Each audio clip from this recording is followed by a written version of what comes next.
भय का तो बहुत बुरा हाल है भय का। एक छोटी सी कहानी है कि एक सज्जन थे, तो वो संत हो गए थे। तो गांव के सिरे पे सिरान का क्या बोलते हैं, शुरुआत में ही जहाँ से सड़क अंदर जाती थी वहाँ अपना कुआं था और किनारे झोपड़ी बना के वहीं रहते थे। तो एक दिन देखा उन्होंने रात में एक बड़ी कोई काली छाया गांव की तरफ प्रवेश कर रही थी। तो उनका है, भैया कहाँ जा रहे हो, खड़े हो जरा, तुम अलग टाइप के लग रहे हो कुछ देखने में। तो उनका, हाँ महाराज हम काल हैं, हम महाकाल के आदेश पे आए हैं और उसमें हमको स्वयं आना पड़ा, नहीं दूत आते हैं। बोले भाई तुम काहे के लिए आए हो? बोले यहाँ से कम 20 लोग मरेंगे, तो ज़्यादा भीड़ है तो इसलिए हमको खुद आना पड़ा है। तो बोले भैया ठीक है, तो तुम्हारा काम ही यही है, ले जाओ 20। बोले कोई छूटने को पाए? 19। बोले ना, 20 से कम तो जाएंगे नहीं। तो जाओ भाई ले जाओ 20। बोले कब तक लौटोगे? बोले 3 दिन में लौटाएंगे। बोले अच्छा। अगले दिन गांव में हैजा फैल गया। उस समय हैजा फैल जाता था तो दवा नहीं होती थी। हैजा जो है लाइलाज रोग माना जाता था उस समय। तो लाइलाज रोग था। तो अगले दिन हैजा फैल गया। अब 1 मरे, 2 मरे, 4 मरे, 10 मरे। गांव में पूरा आतंक फैल गया। अब तो हमारा नंबर आया। हर आदमी को लग रहा मेरा नंबर आया। अच्छा, पहले जुगाड़ नहीं था गांव से भागने का, परिवार को छोड़ के भागता नहीं था।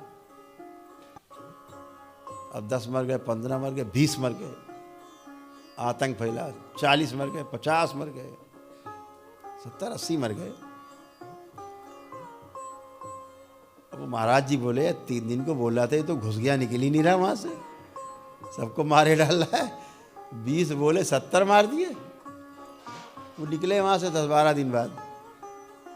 काल महाराज सन्यासी ने, इधर आओ, इधर आओ।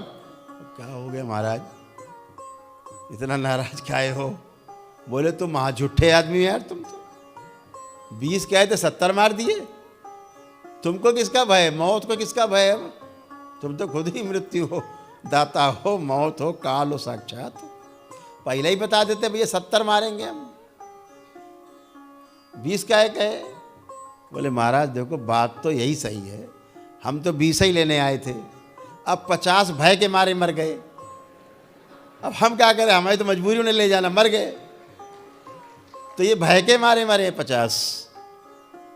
तो ऐसा ही रोग पूरे विश्व में एक फैला, भय का रोग। दरबार से जुड़ा हुआ जिसने प्रक्रिया दरबार की पूरी की, एक भी व्यक्ति की मृत्यु उस काल में नहीं हुई। बहुत बड़े बड़े प्रमाण हैं दरबार में। जिनकी ऑक्सीजन 24-25 रह गई थी, दरबार ने 2 मिनट के उनकी ऑक्सीजन फोन पे ही 75-80। तड़प रहे हैं कि प्राण निकल रहे हैं, अब मरे, अभी मरे, मरे मरे मरे मरे, एकदम जिंदा होकर बैठ गए ऐसे के। और ऐसे लोग थे जिन्होंने प्रक्रिया भी नहीं की थी, ऐसे लोगों को भी दरबार ने बचाया।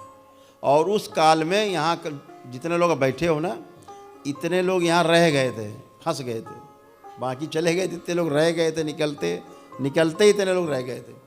तो रोज़ सबके साथ ध्यान साधना यहीं अपना उठा पटक होती थी। रोज़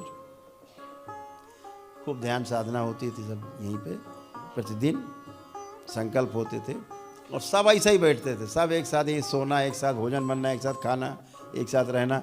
कहीं ना कोई भय, ना कोई रोग, छींक तक किसी को आई नहीं कि छींक भी आई हो किसी को। और 2 महीने बाद यहाँ से जो रोग और थे, रोग और नष्ट होके एकदम टन होके निकले। और यहाँ प्रशासन के हाथ पैर फूल रहे तो गुरुदेव इतना आदमी आपके यहाँ कुछ हो ना जाए। हमने कहा भैया बाहर देखो तुम,